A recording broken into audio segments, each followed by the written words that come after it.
So hey everyone, welcome back to another quick and very interesting tutorial, where in this quick tutorial I'm going to show you how you can make the police radio like voice effect on Premiere Pro on your audios. Now in order to do it, first of all enable the effects panel from this window section. Now here just simply in this panel search for parametric parametric EQ, that is equalizer. Just simply drag and drop it to the audio clip that you want to apply this effect. Now here under this option, just simply click on this option of custom setup, hit on edit, and here set the preset to let's say old radio, if you find it like their old time radio, and just simply do it.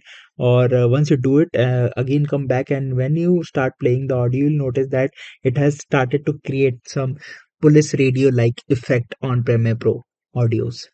Alright, so that's it for this tutorial. I hope this video will be helpful for you. Make sure to hit the like button and subscribe button for more such helpful and interesting tutorials. See you in the next one. Take care.